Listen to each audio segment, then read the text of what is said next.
RSCIT chapter 4 introduction to internet. देखिए internet वाले topic की आज हम बात करके चलेंगे कम्प्लीटली। इंटरनेट क्या है, कैसे काम करता है, इससे रिलेटेड कौन कौन सी चीज़ें हैं, इन सब के बारे में हम यहाँ पर स्टडी करेंगे। तो पहला हमारा टॉपिक है इंटरनेट है क्या। तो देखिए इंटरनेट के लिए एक शब्द काम में लिया गया है, सूचना का सुपर हाईवे।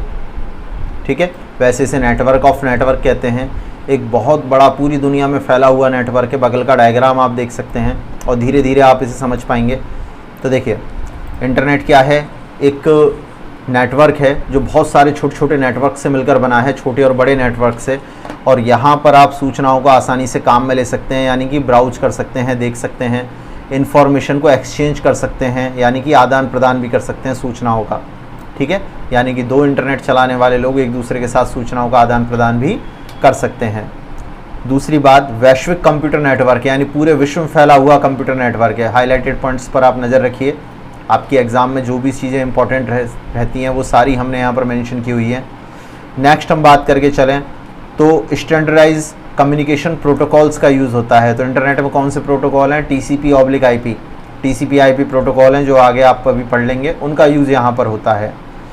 कंप्लीटली आधारित है क्लाइंट सर्वर मॉडल के ऊपर। सर्वर कौन, मुख्य कंप्यूटर, क्लाइंट कौन, छोटे छोटे दूसरे कंप्यूटर जो उससे सूचनाएं ले रहे हैं। फिर अगर एक कंप्यूटर फाइल प्राप्त कर रहा है तो क्लाइंट है वो, और जो फाइल भेज रहा है वो कौन है, सर्वर है, निश्चित बात है। और यहाँ पर एक शब्द और आता है इंटरनेट सर्विस प्रोवाइडर, यानी एक ऐसी कंपनी या एक ऐसा नेटवर्क जो आपको क्या देता है, इंटरनेट कनेक्शन देता है। तो आपके यहाँ पर जैसे एयरटेल, वोडाफोन, ठीक है, VI जिसे हम बोल रहे हैं, या फिर जियो, ये सब कौन है, ये आपके ISP भी हैं। टेलीफोन कंपनी तो हैं, साथ में ISP इंटरनेट सर्विस प्रोवाइडर जो आपको फ़ोन के जरिए इंटरनेट कनेक्शन देते हैं। इसके अलावा जैसे कि एयरटेल स्ट्रीम है, ये क्या है आपके लिए, ये आपका एक ISP है जो केवल आपको इंटरनेट सर्विस डायरेक्टली देता है। अब बात करते हैं कि इंटरनेट को एक्सेस कैसे करें। कि ठीक है सर, ये तो बता दिया कि नेटवर्क है, अगर इसे काम में लेना है, चलाना है तो कैसे काम में लेंगे। तो देखो इंटरनेट एक्सेस करने के लिए आप क्या कर सकते हैं। इंटरनेट एक्सेस के लिए आपको एक तो इंटरनेट कनेक्शन चाहिए नंबर 1, और एक आपको वेब ब्राउज़र चाहिए। दो चीज़ें आपको चाहिए। तो इंटरनेट कनेक्शन तो आपको ISP दे देगा, ठीक है, इंटरनेट सर्विस प्रोवाइडर वाली जो कंपनी है वो आपको कनेक्शन दे देगी। मंथली या ईयरली प्लान होंगे, उनके हिसाब से आप कनेक्शन ले सकते हैं। एक आपको वेब ब्राउज़र सॉफ्टवेयर चाहिए, जैसे देखिए हमारे पास यहाँ गूगल क्रोम है, ओपेरा है, नीचे आप आइकन देख सकते हैं इनके, ये गूगल क्रोम का आइकन है, ओपेरा का आइकन है, ये ब्राउज़र है। इनके अंदर आप क्या करेंगे, वेबसाइट लिखेंगे। जैसे मान के चलिए मुझे RKCL की वेबसाइट खोलनी है, तो यहाँ लिखिया RKCL.in, और ये जैसे ही मैंने लिखा है यहाँ पर देखिए राजस्थान नॉलेज कॉर्पोरेशन लिमिटेड की वेबसाइट यहाँ पर खुल चुकी है। तो आपको एक ब्राउज़र सॉफ्टवेयर चाहिए जिसमें आप क्या करोगे, वेबसाइट का एड्रेस लिखकर वेबसाइट को खोल सकते हो। फिर हम बात करके चलते हैं, आपको एक मॉडेम की आवश्यकता भी पड़ती है, क्योंकि टेलीफोन कंपनी से जब आप इंटरनेट चलाते हो ना तो आपको मॉडेम चाहिए। अब मॉडेम अलग अलग तरीके की डिवाइसेज होती हैं। अब क्योंकि हम सिस्टम पर ही हैं तो डेफिनेटली मैं आपको मॉडेम भी दिखा देता हूँ। तो देखिए मॉडेम इस तरीके की डिवाइसेज होती हैं, अलग अलग टाइप के मॉडेम यहाँ पर आते हैं, ये वाले भी आते हैं, काफ़ी सारे मॉडेम्स हैं यहाँ पर। और छोटी छोटी देखो ये JioFi जैसी डिवाइसेज आपने देखी होगी, JioFi है, एयरटेल की डिवाइस आती है, वायरलेस वाली डिवाइसेस भी आती हैं जिन्हें पॉकेट में रख के आप घूम सकते हैं, बैटरी वाली डिवाइसेस होती हैं। और केबल वाले मॉडेम भी होते हैं, देखो वायरलेस मॉडेम भी होते हैं, केबल मॉडेम भी होते हैं। तो कई तरीके के यहाँ पे मॉडेम है जिन्हें हम काम में ले सकते हैं इंटरनेट चलाने के लिए। फिर ISP की हम बात कर रहे हैं, इंटरनेट सर्विस प्रोवाइडर। तो एक ऐसा संगठन है जो इंटरनेट का उपयोग करने की आपको फैसिलिटी देता है, यानी आपके कंप्यूटर को इतने बड़े नेटवर्क का पार्ट बना देता है, ठीक है, और उसके लिए आपसे मंथली चार्जेस लेता है यहाँ पर। नेक्स्ट हम बात करके चलें, इसके अलावा ISP कुछ और सर्विस भी आपको दे देता है, जैसे कि डोमेन नेम सिस्टम की सर्विस आपको मिल जाती है, वेब होस्टिंग की मिल जाती है, यूजनेट की सर्विस भी आपको यहाँ पर मिल जाती है ISP के माध्यम से। फिर नेक्स्ट यहाँ पर एक टॉपिक आता है मॉडेम, जिसकी अभी हम बात कर रहे थे। तो मॉडेम क्या है, एक डिवाइस है वैसे, ठीक है। बाकी यहाँ आपके सिलेबस में डिवाइस और प्रोग्राम दोनों मेंशन करा है। फ़ोटो आप यहाँ देख सकते हैं, ये मॉडेम बाहर लग के यूज़ किया जाने वाला है। यहाँ भी इसकी एक फ़ोटो है ऐसा वाला बिना एंटीना का, और ये मॉडेम अंदर लगता है CPU में, ठीक है, CPU के बॉक्स के अंदर लगता है, डेस्कटॉप कंप्यूटर के अंदर। तो मॉडेम एक डिवाइस है जो क्या करता है, डिजिटल फॉर्म में जो डाटा होता है उसे एनालॉग फॉर्म में बदल देता है। अब बात समझने की कोशिश कीजिए, डिजिटल एनालॉग का सिस्टम क्या है। देखो डाटा के दो प्रकार हैं। इलेक्ट्रॉनिक जो डेटा है जो 0-1 के रूप में कंप्यूटर के अंदर होता है उसे हम बोलते हैं डिजिटल डाटा, और तरंगों के रूप में, सिग्नल्स के रूप में जो डेटा होता है उसे हम बोलते हैं एनालॉग डेटा। अब मॉडेम हमें क्यों चाहिए वो सुनिए। जब आप किसी टेलीफोन कंपनी से इंटरनेट चलाते हैं तो आपको मॉडेम की आवश्यकता होती है। कारण क्या है कि आपके कंप्यूटर का जो डेटा है वो है इलेक्ट्रॉनिक डेटा यानी कि डिजिटल, और जबकि टेलीफोन कंपनी की लाइन में जो डेटा है या फिर टावर में जो डेटा है वो कैसा है, एनालॉग। अब दिक्कत क्या है, दोनों अलग अलग प्रकार के डेटा हैं और अलग अलग प्रकार के डेटा हैं तो आपस में कोई कम्युनिकेशन नहीं हो पाएगा, तो बीच में कन्वर्टर डिवाइस लगा देते हैं मॉडेम, जो क्या करता है डिजिटल डाटा को एनालॉग में और एनालॉग को डिजिटल में बदल देता है। तो ये कन्वर्टर की तरह काम करता है, ठीक है। तो यहाँ पर इंफॉर्मेशन चेंज करता है ये डिजिटल से एनालॉग में और एनालॉग से डिजिटल में। मॉडेम का पूरा नाम होता है मॉड्यूलेटर एंड डीमॉड्यूलेटर। मॉड्यूलेटर का मतलब होता है डिजिटल से एनालॉग में बदलना, और डीमॉड्यूलेटर का मतलब होता है एनालॉग से डिजिटल में बदलना। रिपीट करके दोबारा इसे ध्यान से सुन लेना।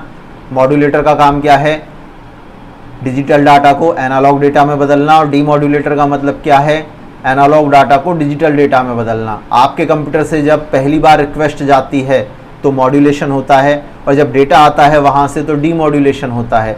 ये बात आप याद रखें, इसके क्वेश्चंस काफ़ी ज़्यादा पूछे जाते हैं।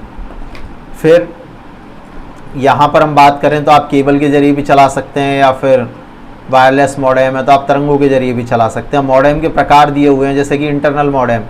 इंटरनल मॉडेम इस तरीके से कार्ड के रूप में होता है और अंदर लगता है मदरबोर्ड के ऊपर CPU में। और एक्सटर्नल मॉडेम इस तरीके से यहाँ पे एक डिब्बे के रूप में रखा होता है और इसकी एक केबल आपके फ़ोन में जाती है। यहाँ पर DSL मॉडेम भी होता है, इसे हम बोलते हैं डिजिटल सब्सक्राइबर लाइन, जो ब्रॉडबैंड कनेक्शन आपको देता है, हाई स्पीड इंटरनेट कनेक्शन होता है ब्रॉडबैंड। और लैपटॉप के लिए यहाँ पे PC कार्ड मॉडेम आते हैं, ठीक है। आप PC कार्ड मॉडेम भी काम में ले सकते थे पुराने ज़माने के लैपटॉप्स में, आजकल नहीं मिलेंगे आपको ये। तो पोर्टेबल कंप्यूटर्स के लिए बनाया गया था छोटा सा एक मॉडेम, जिसे डायरेक्ट आप इंसर्ट करके यूज कर सकते हैं, बट आजकल इनका कोई यूज़ नहीं बचा है। पर सिलेबस में है तो डेफिनेटली आपको तीनों प्रकार याद रखने हैं, ठीक है। इंटरनल मॉडेम, एक्सटर्नल मॉडेम और PC कार्ड मॉडेम। नेक्स्ट हम बात करके चलें। अब आप कहेंगे सर हम तो मॉडेम काम में ही नहीं लेते लेकिन इंटरनेट चलाते हैं फ़ोन के ऊपर, तो वो आपका फ़ोन मॉडेम का काम कर रहा है, उसमें वो चिप लगी हुई है मॉड्यूलेशन और डीमॉड्यूलेशन वाली। उसी से जब आप कंप्यूटर पर इंटरनेट चलाते हैं तब भी वो आपका फ़ोन क्या काम कर रहा है, मॉडेम का काम कर रहा है। नेक्स्ट, इंटरनेट कनेक्टिविटी के प्रकार कि सर इंटरनेट से कनेक्ट होने के कितने तरीके हो सकते हैं। तो देखिए बहुत सारे तरीके हैं, और अगर आप कनेक्ट हो गए तो आप www और ईमेल जैसी सेवाएं काम में ले पाएंगे। www का पूरा नाम क्या है, वर्ल्ड वाइड वेब, जिससे आप वेबसाइट खोलकर सूचनाएं देख सकते हैं। तो सबसे पहले बात कर लेते हैं किसकी, डायल-अप कनेक्शन की। डायल-अप कनेक्शन टेलीफोन कंपनी आपको देती है, स्लो स्पीड का कनेक्शन होता है क्योंकि आपको टेलीफोन कंपनी दे रही है और उनकी प्रायोरिटी फ़ोन कॉल है ना कि इंटरनेट। इंटरनेट तो बस वो एक्स्ट्रा में लेके चल रही हैं आपके लिए, सबसे सस्ता होता है, मॉडेम की ज़रूरत होती है इस कनेक्शन के अंदर। दूसरा होता है broadband, high speed internet connection होता है, सीधे आपके घर तक एक केबल आएगी अलग से और उस केबल से आप इंटरनेट चलाओगे। कुछ जगह इस पर वॉइस कॉल भी आपको मिल जाती है, लेकिन प्रायोरिटी किसकी है यहाँ पर, इंटरनेट की, ठीक है। फिर यहाँ पर हम बात करें Mbps में स्पीड आती है जो कि काफ़ी अच्छी होती है, जबकि मॉडेम की स्पीड Kbps में होती है यहाँ पर डायल-अप कनेक्शन के अंदर। फिर वाईफाई की बात करें तो वाईफाई का पूरा नाम क्या है, वायरलेस फिडेलिटी, और इसके ज़रिए वायरलेस लोकल एरिया नेटवर्क यानी कि WLAN बनता है। इन चीज़ों को याद रखें। और इस डिवाइस के अंदर रेडियो तरंगे काम आती है, यानी कि रेडियो फ्रिक्वेंसी का उपयोग करता है कौन, वाईफाई। कितनी दूरी तक कनेक्टिविटी ले सकते हो एक वाईफाई नेटवर्क के अंदर, 20 मीटर यानी लगभग 66 फीट तक बहुत अच्छे से आ जाती है। अब यूँ तो देखिए 30 मीटर 40 मीटर तक के भी आ रहे हैं और कुछ जगह तो 1-1 किलोमीटर तक के वाईफाई नेटवर्क होते हैं, लेकिन हम एक एवरेज बात करके चलें तो 20 मीटर तक बहुत अच्छा आपको कनेक्शन यहाँ पर मिल जाता है, ठीक है। फिर यहाँ पर कुछ मॉडेम्स के प्रकार दिए गए हैं डायरेक्टली, जिनकी हम बात कर लेते हैं, जो हमारे चैप्टर में ही शामिल कर दिए गए हैं। जैसे कि DSL, पूरा नाम डिजिटल सब्सक्राइबर लाइन, ठीक है, एक ब्रॉडबैंड प्रकार का कनेक्शन है जो डायल-अप से तेज़ है, ठीक है। और ये यहाँ पर आपको लैंडलाइन की आवश्यकता नहीं होती है। डायल-अप कनेक्शन के लिए तो आपके पास टेलीफोन कनेक्शन होना ज़रूरी है, लेकिन इसके लिए ज़रूरी नहीं है। एक होता है केबल कनेक्शन, जैसे टीवी की कनेक्शंस आपको मिलते हैं। टीवी केबल चलाने के लिए पहले कनेक्शन मिलते थे, डिश की डोरी, सीधे शब्दों में बात करूं तो डिश कनेक्शन आप करवाते थे, केबल आपके घर तक आती थी, उसे आप टीवी से अटैच करते थे और चैनल्स देखते थे। बिल्कुल ऐसे ही इंटरनेट की केबल आती है और उसके ज़रिए भी आप हाई स्पीड इंटरनेट कनेक्शन काम में ले सकते हैं। एक और तरीका है सैटेलाइट के ज़रिए। आपने देखा होगा न्यूज़ चैनल वालों की जो वैन होती है उन पर छतरियाँ लगी होती हैं। मैं आपको दिखा देता हूँ, यहाँ पे न्यूज़ वैन दिखा देता हूँ मैं आपको। तो न्यूज़ वैन के ऊपर आपने देखा होगा, यहाँ पर कोई मिल जाए तो मैं आपको दिखा दूंगा, यहाँ पर विद डिश। देखिए इस तरीके का आपने नज़ारा देखा होगा। तो ये सैटेलाइट कनेक्शन है। सैटेलाइट कनेक्शन का मतलब क्या कि यहाँ पर ये छतरी लगी हुई है, ठीक है, वैन के ऊपर, और ये प्रसारण कर रहे हैं किसका, इंटरनेट का, यानी जो भी सूचना है उसे इंटरनेट पे भेज रहे हैं या काम में ले रहे हैं।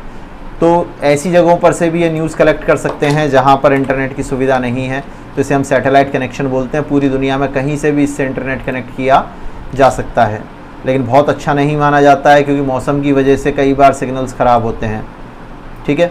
तो सबसे फास्ट तो केबल कनेक्शन ही माना जाता है। एक मोबाइल फ़ोन्स के ज़रिए 3G 4G टेक्नोलॉजी के ज़रिए भी आप यहाँ पर आराम से क्या कर सकते हैं, इंटरनेट कनेक्शन यूज कर सकते हैं, ठीक है। इसके अलावा USB वायरलेस मॉडेम आते हैं, यानी पेन ड्राइव जैसे मॉडेम आते हैं, डोंगल जिन्हें हम बोलते हैं, उनके ज़रिए भी हम इंटरनेट चला सकते हैं। अब इंटरनेट के बाद एक शब्द आता है इंट्रानेट। इंट्रानेट एक टॉपिक है और इंट्रानेट होता क्या है, देखो इंट्रानेट एक कैसा नेटवर्क है, निजी नेटवर्क है, यानी कि प्राइवेट नेटवर्क है। देखो इंटरनेट तो पब्लिक नेटवर्क है, यानी कि पूरी दुनिया में कोई भी उससे कनेक्ट हो सकता है, सूचनाएं प्राप्त कर सकता है, कोई लिमिटेशन नहीं है, कोई पैसा नहीं है, फ्री नेटवर्क है। अभी मत कहना सर इंटरनेट चलाने के लिए पैसे देने पड़ते हैं, नहीं, आप ISP को पैसा देते हो डाटा लाने ले जाने का, ठीक है। इंटरनेट पर सूचनाओं का पैसा नहीं है। अभी मैंने ये RKCL की वेबसाइट खोली तो मेरे अकाउंट से कोई पैसा नहीं कटा इसे खोलने के लिए, या मैंने ये इमेजेस देखी तो मेरा कोई पैसा नहीं कटा इस चीज़ का, लेकिन इन इमेजेस को लाकर जिसने दी है, ठीक है, जैसे देखो यहाँ पे LME वेबसाइट के ऊपर ये इमेज मौजूद थी, अब वहाँ से ये इमेज मेरे कंप्यूटर के अंदर आई है, ठीक है। तो जिसने मुझे ये इमेज ला के दी है वो कौन है, ISP है, तो ISP तो पैसा लेगा ना। आप ये मानिए कि वस्तु की कीमत नहीं है लेकिन उसके भाड़ा तो लगेगा, कीमत, वो ट्रांसपोर्ट का खर्चा तो आपको देना पड़ेगा, कुरियर चार्जेस, तो वो हम यहाँ पर पे करते हैं इंटरनेट चलाने के लिए एक प्रकार से। तो इंट्रानेट कैसा है, इंट्रानेट एक प्राइवेट नेटवर्क है। कोई ऑर्गेनाइजेशन अगर अपना सेपरेट नेटवर्क बना दे जो कि पूरे विश्व में फैला हुआ हो तो उसे हम क्या बोलेंगे, इंट्रानेट बोलेंगे। इंटरनेट से जुड़ के ही चलता है, ऐसा कुछ नहीं है कि अलग चलता है। आप डायग्राम में देख सकते हैं इंटरनेट की सारी सर्विसेज इंट्रानेट पे मिलेगी, लेकिन कुछ लिमिटेड लोगों को जो इस सर्किल के अंदर आते हैं। अब सर्किल में आने का मतलब ये नहीं है कि सर आप मेरे शहर में बनाया है किसी ने तो मैं चला पाऊँगा या नहीं, नहीं, उसके लिए आपको एक यूज़र नेम पासवर्ड मिलेगा, ठीक है, मेंबरशिप आपको लेनी होगी तभी आप उसे चला पाएंगे। तो अनऑथराइज एक्सेस नहीं होती। अच्छी बात क्या होती है कि फास्ट होता है ये नेटवर्क क्योंकि लिमिटेड लोग होते हैं, और सिक्योर होता है। सिक्योर क्यों होता है, यूज़र के बारे में ज़्यादा से ज़्यादा जानकारी कंपनी के पास मौजूद होती है जो कि इंटरनेट में कम ही हो पाती है। डिफरेंसेज आ गए। तो इंटरनेट ग्लोबल है, जबकि इंट्रानेट कैसा है, एक किसी प्राइवेट कंपनी का है और लिमिटेड भी हो सकता है और कंपनी के अंदर ही इस्तेमाल किया जा सकता है।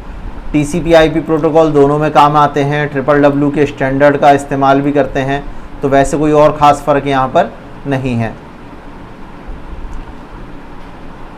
अब देखिए कैसे आप इंटरनेट पर एक वेबसाइट को खोलेंगे। तो यहाँ एक टॉपिक दिया है 5वां, वेबसाइट को खोलना, और उसके लिए आपको सबसे पहले समझना पड़ेगा वेबसाइट आई कहाँ से हैं। तो WWW यानी कि वर्ल्ड वाइड वेब क्या है, ये ओपन सोर्स इंफॉर्मेशन स्पेस है, ठीक है। जितनी भी वेबसाइट है उन सबका कलेक्शन है WWW, और यहाँ पर हर वेबसाइट को यानी कि वेब रिसोर्स को किससे पहचाना जाता है, URL से। URL क्या होता है, एक पूरा का पूरा एड्रेस किसी भी इंफॉर्मेशन का। जैसे मैं कहूँ कि यहाँ पर ये जो इमेज है, अगर मैं इसे खोल देता हूँ, देखो न्यू टैब के अंदर, तो ये जो इमेज है, ठीक है, इस इमेज को मैं खोल लेता हूँ, ओपन इमेज न्यू टैब करके, और आप देखेंगे कि ये जो पूरा पता आपको दिख रहा है ना, ये पता, ये मैं कहूँगा ये URL है इस इमेज का।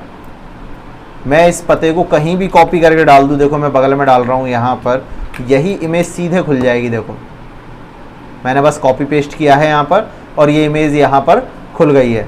तो उसका कारण क्या है कि ये एक एड्रेस है जिसके ज़रिए इसे एक्सेस किया जा सकता है। एक शब्द है हाइपर टेक्स्ट और hyper link. Hyper text link क्या होती हैं, कुछ शब्द जिन पर क्लिक करके आप किसी दूसरी जगह पहुंच जाएंगे। जैसे कि देखिए यहाँ पर मैं अगर इस शब्द पर क्लिक करता हूँ या फिर मैं यहाँ क्लिक करता हूँ तो मैं कहीं और पहुँचूँगा या नहीं, तो इन्हें हम क्या बोलते हैं, हाइपर टेक्स्ट बोलते हैं। फिर इंटरनेट के जो पेज है जिन पर सूचना दिखाई देती है उन्हें हम क्या बोलते हैं, वेब पेज बोल के चलते हैं। और इसके लिए आपको एक सॉफ्टवेयर चाहिए, वेब ब्राउज़र, और वेब ब्राउज़र के माध्यम से आप इसे खोल सकते हो और इस पेज पे क्या क्या दिख जाएगा, text, image, video, multimedia components, navigation के फीचर, हाइपरलिंक, ये सबसे मिलता है। तो देखिए यहाँ जैसे ये वेबसाइट है, देखिए इस पर आपको इमेजेस दिख रही होंगी, ठीक है, यहाँ पर भी दिख रही होंगी, यहाँ आपको ऑप्शंस दिख रहे होंगे, दिख रहे हैं, और इन सब पर क्लिक करके आप अलग अलग जगह जा पाएंगे या नहीं। जैसे देखो मैंने यहाँ क्लिक करा तो आप देखेंगे कि मैं एक दूसरी जगह ट्रांसफ़र हो गया। तो ये क्या थी, हाइपरलिंक थी। एक नया पेज मेरे सामने खुल रहा है जहाँ कुछ और लिखा हुआ है, देख सकते हैं आप यहाँ पर, ठीक है। RSCIT के बारे में काफ़ी कुछ यहाँ पर मेंशन है। फिर हम बात करते हैं वेबसाइट क्या है। तो वेबसाइट एक कलेक्शन है किनका, एक जैसे पेजेज का, कई सारे पेजेज का एक कलेक्शन एक स्थान पर क्या कहलाता है, वेबसाइट कहलाता है। जैसे देखिए RKCL की वेबसाइट है, इसमें होम का पेज है, ठीक है, अबाउट का पेज है, चैनल पार्टनर का, गैलरी का, डाउनलोड का, डिफरेंट पेजेज आपको देखने को मिल रहे हैं, जबकि वेबसाइट वही है RKCL.in की ही। तो ये सारे पेजेज का कलेक्शन क्या कहलाएगा यहाँ पर, वेबसाइट। इतनी बात क्लियर। एक और बात वेबसाइट के बारे में हम कर ही लेते हैं जब कर रहे हैं। तो जब भी जैसे देखो अबाउट अस में गए तो यहाँ आप देखेंगे RKCL.in aboutus.php, और अगर आप डाउनलोड्स में गए तो देखिए RKCL.in downloads.php। लेकिन जब मैंने केवल RKCL.in लिखा और कुछ नहीं, तब भी तो एक पेज खुला, कौन सा वाला, होम वाला। तो किसी भी वेबसाइट का पहला पेज जो वेबसाइट का नाम लिखते ही खुलता है उसे क्या बोलते हैं हम, होम पेज, ठीक है। अब देखो मैंने होम पे क्लिक करा, वही पेज है, और इससे पहले भी पेज वही था जो चल रहा था, तो इसे होम पेज हम बोल के चलते हैं, ठीक है। एक पेज होता है जिसे हम क्या बोलेंगे, होम पेज। फिर यहाँ पर हम बात करते हैं कि जितनी भी वेबसाइट्स हैं सब पर हाइपरलिंक मौजूद होती हैं। वेबसाइट दो तरीके की होती हैं, स्टैटिक और डायनेमिक। इसे भी समझ लेते हैं एक बार। देखिए स्टैटिक वेबसाइट का मतलब क्या, मैं या आप में से कोई भी इस वेबसाइट को खोलेगा, जितनी सूचना मुझे अभी यहाँ दिखाई दे रही है उतनी ही आपको भी दिखाई देंगी, सेम, कोई अंतर नहीं। लेकिन अगर मैं मेरा ईमेल अकाउंट खोल रहा हूँ, ठीक है, तो इस बात की कोई गारंटी नहीं कि जो ईमेल मेरे में दिख रहा है वही आपके में दिखाई दे। यानी मेरे यहाँ पर जो फर्स्ट ईमेल इनबॉक्स में होगा क्या सेम आपके में होगा, बिल्कुल नहीं होगा। डिजिटल एकेडमी का ईमेल आपके पास तो नहीं मौजूद होगा ना। और उसका रीज़न क्या है कि ये एक डायनेमिक साइट है जीमेल की। डायनेमिक का मतलब वही कंटेंट दिखाई देगा जो आपके लिए है। तो दो तरीके की वेबसाइट होती हैं, स्टैटिक और डायनेमिक। स्टैटिक का मतलब हमेशा सूचना सबके लिए एक जैसी रहेगी। डायनेमिक का मतलब यूज़र के आधार पे या समय के आधार पे सूचनाएं अपने आप बदलती चली जाएंगी। पॉइंट नंबर 5 के अंदर हम बात करते हैं, एक शब्द आया था अभी URL, जिसका पूरा नाम है यूनिफॉर्म रिसोर्स लोकेटर। इंटरनेट पर किसी भी इंफॉर्मेशन का पूरा पता URL कहलाता है। उदाहरण के लिए वापस से हम आते हैं यहाँ पर, और यहाँ पर हमने जैसे मान के चलिए हमारी वेबसाइट यहाँ पर खोली aci.daksha.com, हमारे इंस्टीट्यूट की वेबसाइट हमने यहाँ पर खोल ली, और यहाँ पर आप आ गए, मान के चलिए आपको एक कोर्स करना है BCA, और ये आपने खोल लिया, और यहाँ BCA के बारे में आप सारी चीज़ें यहाँ पर पढ़ सकते हैं कि आप क्या क्या सीखेंगे। तो आप देख सकते हैं यहाँ ऊपर एक एड्रेस लिखा आ रहा है BCA का, आप इसे बस कॉपी कीजिए, कर लिया। यहाँ मैं नई टैब में जा रहा हूँ और इसे पेस्ट करता हूँ, ठीक है। देखिए पूरा पता है या नहीं है BCA के बारे में, सीधे हम यहीं आ गए। जबकि अगर आप किसी को बताते तो आप उससे क्या कहते कि एक काम करो कि आप aci.daksha.com की वेबसाइट पे जाना, वहाँ कोर्सेज़ की लिस्ट मिलेगी, उसमें जाके BCA पे क्लिक करना, आप वहाँ पहुँच जाओगे, ठीक है। ये सब करना पड़ता है या नहीं। लेकिन इस केस में क्या हुआ, डायरेक्टली आप BCA पर पहुँच गए। तो ये जो पूरा पता है ये कहलाता है URL। अब इसे समझने की कोशिश करते हैं ये काम कैसे करता है। तो देखिए URL क्या है, वेबसाइट का एक पूरा का पूरा पता, किसी भी इंटरनेट पर जो संसाधन है उसका पूरा पता क्या कहलाएगा, URL। URL के 2-3 हिस्से होते हैं जिन्हें आप देख सकते हैं। मैं थोड़ा सा यहाँ पे जूम भी बढ़ा देता हूँ इसका। पहला हिस्सा है यहाँ पे प्रोटोकॉल। तो HTTP क्या था, प्रोटोकॉल था, हाइपर टेक्स्ट ट्रांसफर प्रोटोकॉल, जो बता रहा है सर्विस आपको किस तरीके से मिलेगी। फिर यहाँ पर ये डोमेन नेम होता है पूरा, जिसमें .com टॉप लेवल डोमेन है, गूगल यहाँ पे डोमेन है, टॉप लेवल मतलब कैटेगरी। अभी हम इन सब की बात करेंगे। और index.html क्या है, फाइल नेम है। तो एक URL इतनी सारी चीज़ों से बनता है, शुरू से लेके लास्ट तक का हिस्सा क्या कहलाएगा, URL कहलाएगा। ठीक है, अब देखो जैसे यहाँ आप देख सकते हैं http://www.example.com/index.html। ठीक है, डोमेन नेम किसे बोल रहे हैं, वेबसाइट के नाम को। तो जैसे यहाँ पर example.com क्या है, डोमेन नेम है, और index.html क्या है, फाइल का नाम है। अब यहाँ देखिए आप .com, .edu, .gov, .net ये कुछ लिखे हुए हैं, इन्हें हम बोलते हैं टॉप लेवल डोमेन यानी TLDs। यहाँ देखो TLDs का मतलब क्या है, टॉप लेवल डोमेन है।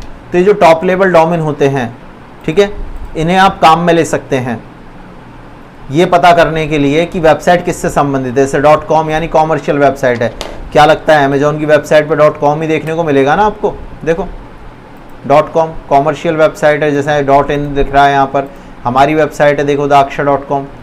तो ये कैसी वेबसाइट है, कॉमर्शियल वेबसाइट है।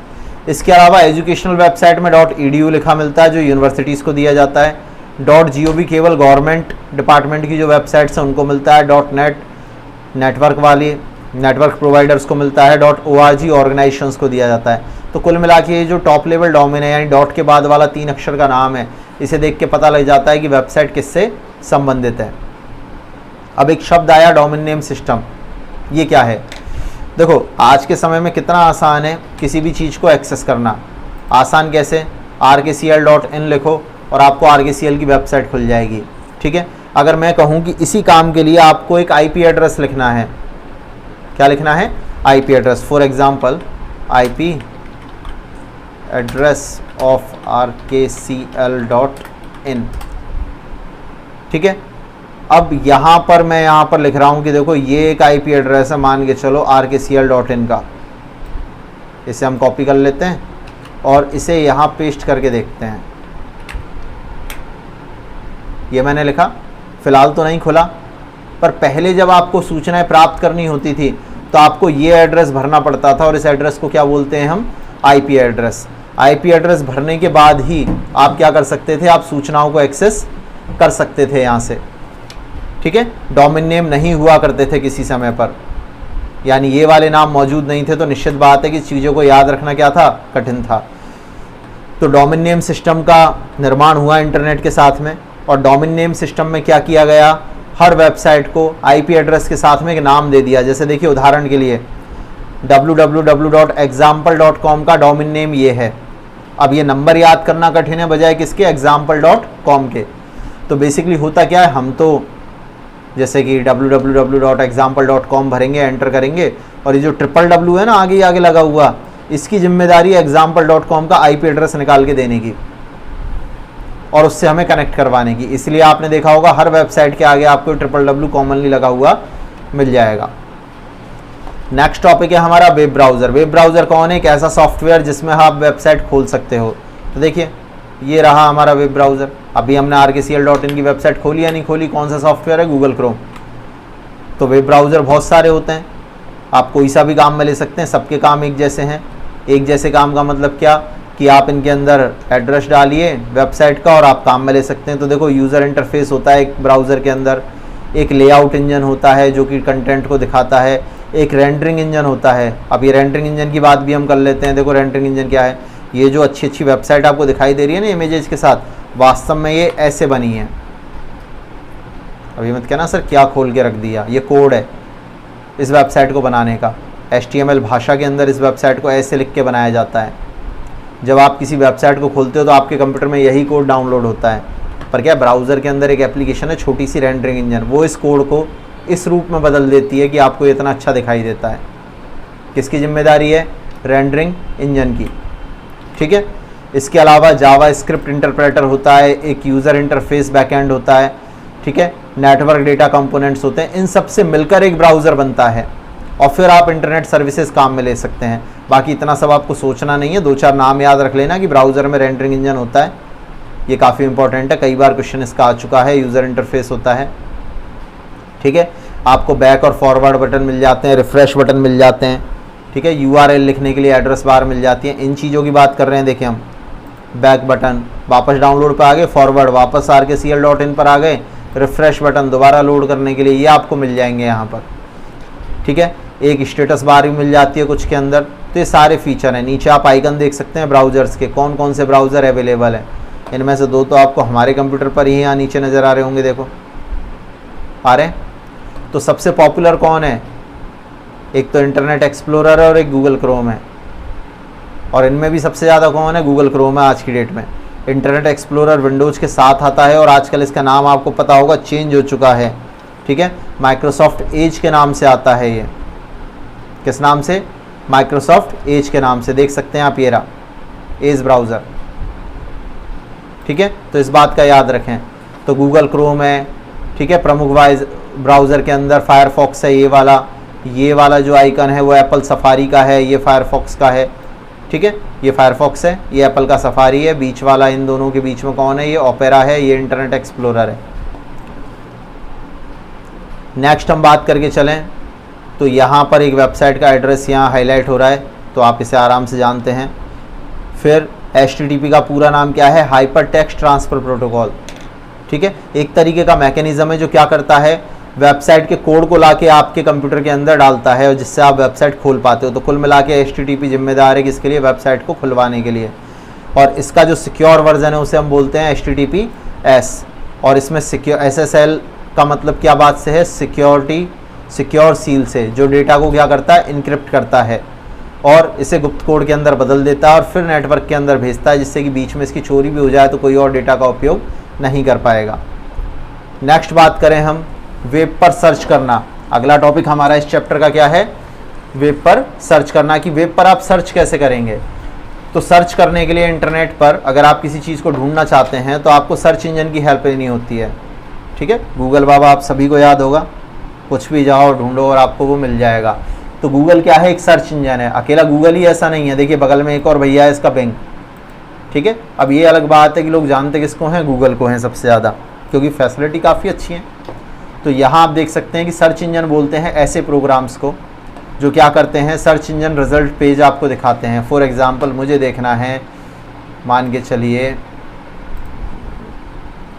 मुझे सर्च करना है अक्षय कंप्यूटर इंस्टीट्यूट के बारे में। ठीक है, अब मुझे कोई वेबसाइट नहीं पता, कुछ नहीं मालूम। मैंने जैसे ही गूगल के अंदर ये टाइप करा तो इसने क्या करा? मुझे ढूंढ के बताया इसके बारे में। देखिए ये सर्च रिज़ल्ट का पेज है। इसने मुझे इसका फेसबुक अकाउंट, इंडिया मार्ट के ऊपर अकाउंट, वेबसाइट इसकी, ठीक है, जस्ट डायल के ऊपर कितनी सारी चीज़ें, मैप के ऊपर लिस्टिंग, काफ़ी सारी चीज़ें, फ़ोन नंबर सब मुझे दे दिया है, नहीं दिया। ठीक है, ये सारी चीज़ें यहाँ में हमें अवेलेबल करवा दी गूगल ने। अच्छा एक और खोलते हैं गूगल के अलावा, देखो बिंग भी खोल लेते हैं, उससे क्या नाराज़गी है? bing.com देखिए खुल गया। और यहाँ भी मैं सेम वही शब्द लिख रहा हूँ, क्या? Akshay computer institute. तो ये दूसरा क्या है? सर्च इंजन है। इसमें ये मैंने लिखा, एंटर दबाया और आप देखेंगे यहाँ पर भी यही सारी जानकारी, देखो वेबसाइट टॉप में मिल गई हमारी। ठीक है, कोर्सेज़ के बारे में मिलना चालू हो गया, फ़ोटोज़ मिलना चालू हो गई यहाँ पर। ठीक है, और काफ़ी सारी चीज़ें यहाँ पर आपको मिलती जा रही हैं। तो ये क्या कहलाते हैं? सर्च इंजन कहलाते हैं। अब बात करते हैं इनकी तकनीक के बारे में। ठीक है, एक और शब्द है यहाँ पर क्या? डाटा माइनिंग, यानी डेटा को इकट्ठा करना। तो सर्च इंजन से संबंधित 3 चीज़ें होती हैं। एक सर्च इंजन के 3 भाग हैं। पहला क्या है? वेब क्राउलिंग या वेब स्पाइडर। दूसरा क्या है? इंडेक्सिंग। और तीसरा क्या है? सर्चिंग। एक एक करके समझते हैं। सबसे पहले वेब क्राउलर क्या है? तो वेब क्राउलर को हम इंटरनेट बोट भी बोलते हैं। एक प्रोग्राम होता है सर्च इंजन का बेसिकली, जो क्या करता है? दुनिया भर में जितनी वेबसाइट्स हैं उन सब में जाता है। ठीक है, और जा के पता करता है कि उनके पास कौन कौन सी सूचनाएं मौजूद हैं और उन सूचनाओं की एक लिस्ट बनाता जाता है। बात क्लियर इतनी?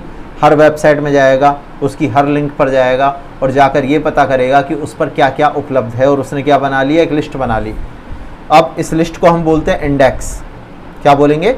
इंडेक्स बोलेंगे। तो सर्च इंजन क्या करता है? उस इंडेक्स को अपने पास रख लेता है जमा करके।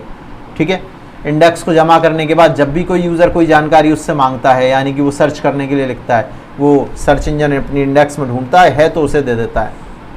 उदाहरण के लिए समझते हैं, जैसे मान के चलिए कि आप जिस शहर में रहते हैं, आपको जिम्मेदारी दी गई है किस चीज़ की? कि आपके शहर में जितनी मोबाइल फ़ोन की शॉप्स हैं उन सब की जानकारी इकट्ठा कर लीजिए। तो आपने क्या करा? एक लिस्ट बना ली कि इस जगह पर ये नाम से मोबाइल शॉप है, वो ये प्रोडक्ट बेचती है, इस तरीके की चीज़ें मिल जाती हैं उसके पास में, दैट्स इट। ठीक है, अब कोई व्यक्ति आपके पास आया और उसने आपसे पूछा कि सर मुझे एप्पल i13 लेना है, 13 वाला लेना है, आईफोन का 13 एडिशन, किसके पास मिलेगा? तो आपके पास लिस्ट थी, आपने देखा अच्छा ये 3 दुकान है, इनके पास चले जाओ। ठीक, आपके पास जो इंडेक्स थी उसमें से देख के बताया आपने, ठीक है, और तुरंत रिजल्ट दे दिया कि नहीं दे दिया? जैसे देखो मैंने अभी सर्च करा और इसने तुरंत बता दिया कि अच्छा इन जगहों पर चले जाओ। तो ये क्या है? सर्च रिजल्ट है, जो किस में से निकल के आया? इंडेक्स में से। और इंडेक्स कैसे बनी? इंडेक्स बनी, पहले आप पूरे शहर में भटके, एक एक दुकान पर गए, पता किया, जानकारी जुटाई और उसे लिख के रखा। तो सर्च इंजन का जो क्राउलर है वो कुछ ऐसे ही काम करता है। क्राउलर क्या करता है? हर वेबसाइट पर जाता है, वेब क्राउलर जाकर वहाँ से जानकारी जुटाता है और उसकी इंडेक्स सर्च इंजन के पास बनाता चला जाता है। और जब भी कोई व्यक्ति उससे जानकारी मांगता है तो सर्च इंजन अपनी इंडेक्स में से ढूंढ के और वहाँ पर उसे दिखा देता है यूज़र को। तो तभी तो आप देखेंगे यहाँ पर देखिए गूगल क्या कह रहा है कि इसने 0.79 सेकंड्स के अंदर, यानी 1 सेकंड से भी कम में, ये 3 शब्द कहाँ कहाँ ढूंढे हैं? 56,80,000 जगह पर इसे ये शब्द मिल गए हैं इसकी इंडेक्स में। ठीक है, पूरी दुनिया में ढूंढने नहीं गया, ये अपनी इंडेक्स के आधार पे बताता है। तो कई बार ऐसा भी होता है, बहुत सारी चीज़ें आपको गूगल पर नहीं मिल पाती हैं कि जस्ट अभी डलिए पर आपको नहीं मिल रही है सर्च करने में। तो उसका रीज़न क्या है? वो अब तक सर्च इंजन की इंडेक्स में नहीं आई है। तो इस बात का हम ध्यान रखेंगे। एक शब्द और आता है यहाँ पर, कीवर्ड्स, कई जगह यूज़ होता है। कीवर्ड का मतलब वो शब्द जिन्हें आप ढूंढ रहे हो, विशिष्ट शब्द। जैसे मैंने ये लिखा अक्षय कंप्यूटर और इंस्टीट्यूट, तो ये 3 शब्द क्या हैं? कीवर्ड्स हैं जिन्हें ढूंढा जा रहा है हर पेज पर। कुछ यहाँ सर्च इंजन के नाम हैं, जैसे कि गूगल है, बिंग है, याहू है, पॉपुलर सर्च इंजन है। ठीक है, एक और बात होती है यहाँ पे रैंक एल्गोरिदम। रैंक एल्गोरिदम का मतलब क्या होता है? सर्च इंजन देखो क्या करता है, जैसे मैंने आपसे कहा 3 शॉप्स के नाम आपने मुझे बताया कि सर यहाँ चले जाओ आपको आईफोन 13 मिल जाएगा। ठीक है, लेकिन आपने सबसे पहला नाम किसका बताया, दूसरा नाम किसका बताया, तीसरा नाम किसका बताया? इसे हम बोलते हैं रैंक एल्गोरिदम। तो हर सर्च इंजन क्या करता है? इंडेक्स तो उसने बना ली, ठीक है, इंडेक्स बनाने के बाद वो क्या करता है? रैंकिंग देता है, यानी कि जो चीज़ें सबसे अच्छी उन्हें सबसे ऊपर रखेगा। जैसे आप भी मुझे उस शॉप का नाम सबसे पहले बताओगे जिसके पास गारंटीड मिल जाएगा, सही रेट पर मिल जाएगा, ना कि उसका नाम बताओगे जिस पर कोई गारंटी नहीं, मिल भी सकता है और नहीं भी मिल सकता, उसे आप सबसे लास्ट में रखोगे। तो सर्च इंजन भी ऐसा ही करता है। सर्च इंजन क्या करेगा? वही सूचना सबसे पहले देगा जो प्रमाणित है, सबसे ज़्यादा यूजर्स द्वारा देखी गई हैं और पसंद की गई हैं, जिसे हम क्या बोलते हैं? Rank algorithm. नेक्स्ट टॉपिक हमारा आता है यहाँ पे विकिपीडिया। तो विकिपीडिया को हम एनसाइक्लोपीडिया भी बोलते हैं, यानी कि एक विश्व कोश है जहाँ पर बहुत सारे टॉपिक्स के बारे में चीज़ें लिखी हुई हैं। ठीक है, किसी भी जगह के बारे में, वस्तु के बारे में, ठीक है, आपको जानना हो तो आप विकिपीडिया में ढूंढ सकते हैं। जैसे मैं आपको एक बार बता भी देता हूँ आपकी तसल्ली के लिए। तो हम विकिपीडिया की वेबसाइट खोल लेते हैं। ठीक है, तो विकिपीडिया मैंने यहाँ पे डाला, ठीक है, .org इसकी वेबसाइट है ऑफिशियल। यहाँ पर हम आ गए। अब विकिपीडिया की साइट तो खुल गई। अब आपको ढूंढना किसके बारे में है? तो मान के चलो मुझे जयपुर के बारे में ढूंढना है। तो जैसे ही मैंने जयपुर लिखा और एंटर यहाँ पे प्रेस करा तो आप देखिए यहाँ जयपुर के बारे में सब कुछ आ गया, सब कुछ, बहुत सारी जानकारी जयपुर के बारे में आपको यहाँ पर मिल जाएगी। अच्छा चलो जयपुर छोड़ते हैं, किसी व्यक्ति का नाम यहाँ पर डालते हैं सर्च करने में। ठीक है, सर्च करने में मैंने डाल दिया यहाँ पे अशोक गहलोत डाल दिया। ठीक है, अशोक गहलोत, फेमस लोगों की बात चल रही है ना, सेलिब्रिटीज़ की बात चल रही है यहाँ पर। तो जैसे ही आपने डाला देखो यहाँ सारा का सारा डेटा आ गया इनके बारे में, इनसे रिलेटेड जितनी भी जानकारी थी वो सब आपको यहाँ पर दिखाई दे रही है। आप आराम से यहाँ पर इनके बारे में पूरा पढ़ सकते हैं। देखो सारी जानकारी यहाँ पर मौजूद है। तो ऐसे ही किसी भी व्यक्ति के बारे में, किसी भी स्थान के बारे में, और कुछ नहीं तो आप इंटरनेट तो पढ़ ही रहे हो ना, आप इंटरनेट के बारे में ही ढूंढ लीजिए। देखिए कि इंटरनेट क्या है, कब बना, कैसे बना, किसने बनाया, नेटवर्क के प्रकार क्या क्या हैं। तो बहुत सारी जानकारी आपको यहाँ पर मिल जाएगी जो हर जगह आपको देखने को नहीं मिलेगी। तो बस शब्द याद कीजिए जो थोड़ा सा प्रचलित हो और यहाँ ढूंढ लीजिए। तो विकिपीडिया इस तरीके से यहाँ पर काम करता है।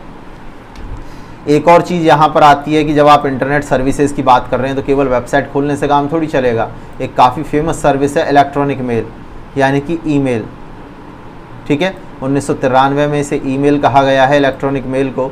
और आप क्या कर सकते हैं, कोई भी कंटेंट मैसेज के रूप में सूचना आप दूसरे व्यक्ति को भेज सकते हैं, अटैच करके आप चीज़ें भेज सकते हैं। तो देखो मैसेज भेज सकते हैं आप, इसके कुछ पार्ट होते हैं, हेडर होता है, बॉडी होती है, सिग्नेचर लाइन होती है।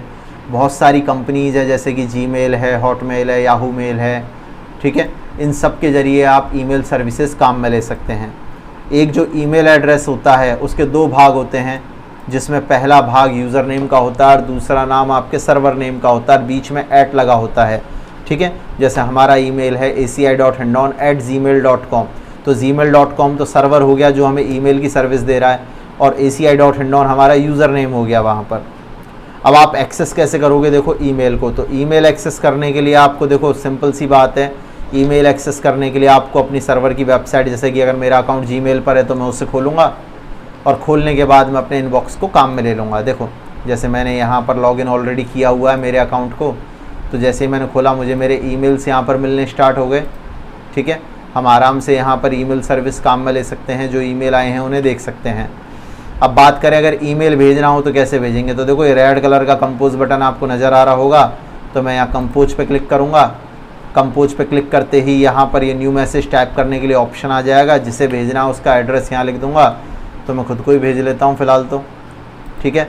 मैं यहाँ सब्जेक्ट लिख सकता हूँ किस बारे में भेज रहा हूँ, ठीक है। टेस्टिंग ओनली लिख दिया मैंने जैसे यहाँ पर, ठीक है। और यहाँ मैंने लिख दिया I am trying to teach, ठीक है। और यहाँ पर आप इसे काम में ले सकते हैं। इधर देखिए CC और BCC के ऑप्शन भी हैं।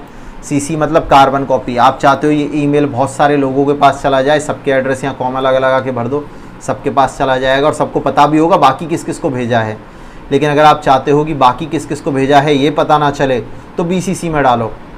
इससे क्या लगेगा कि ईमेल सिर्फ उनके लिए आया है। तो 2CC और BCC काम में ले सकते हो। सब्जेक्ट लिख सकते हो। नीचे वाला हिस्सा सिग्नेचर लाइन होता है। सिग्नेचर लाइन का मतलब क्या, मैं अपने बारे में लिख के दे रहा हूँ कि मैं कौन हूँ, यहाँ पर मेरी सारी जानकारी यहाँ मौजूद है, तो किसी अननोन पर्सन के पास भी जाएगा तो उसे समझने में दिक्कत नहीं आएगी।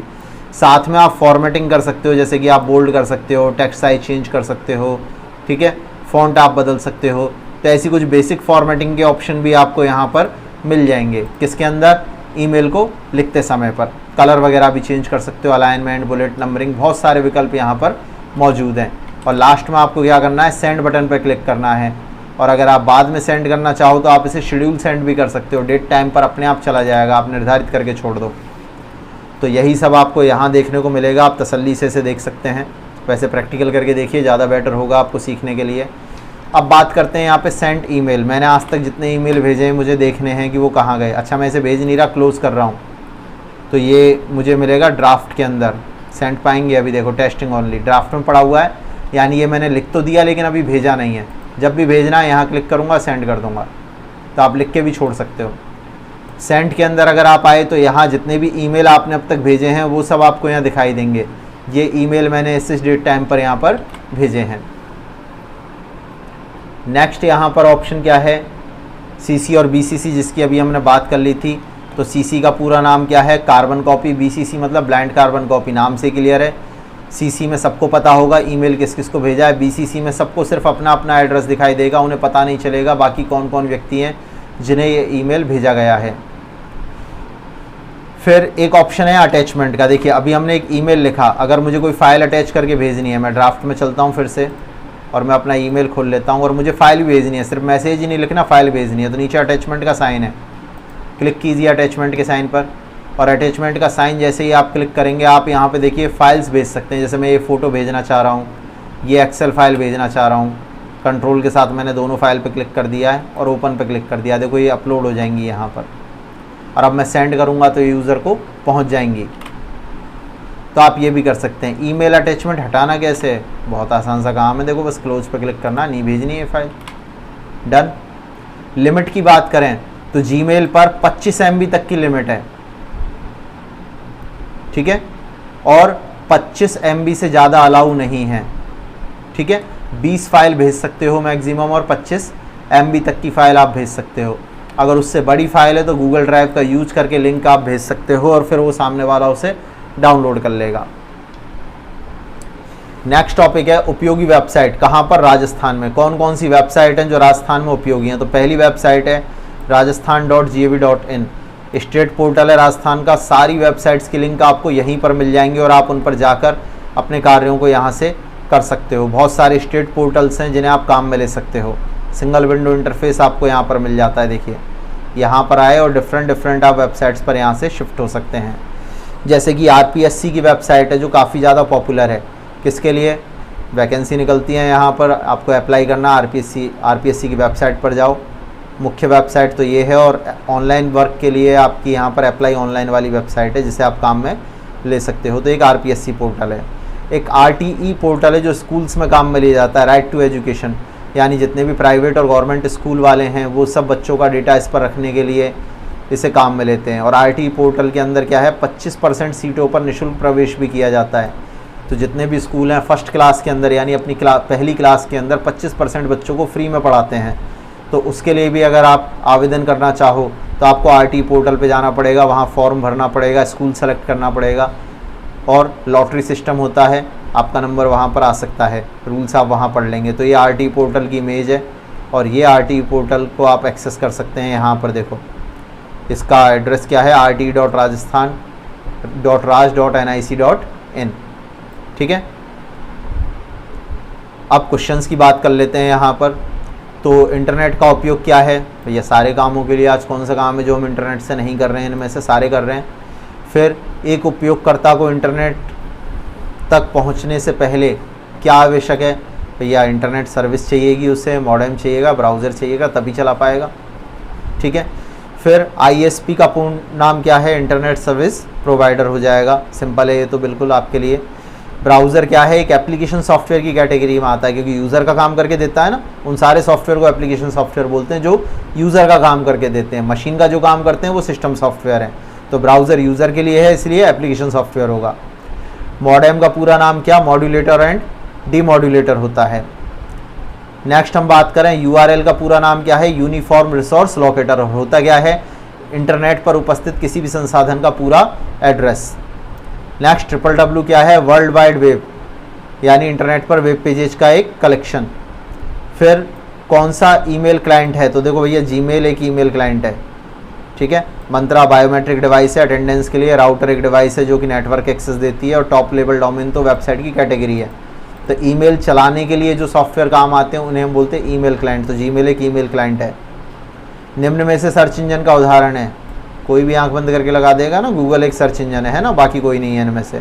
डीएनएस का पूरा नाम क्या है? डोमेन नेम सिस्टम, यानी वेबसाइट को दिया गया नाम जो www. से स्टार्ट होता है।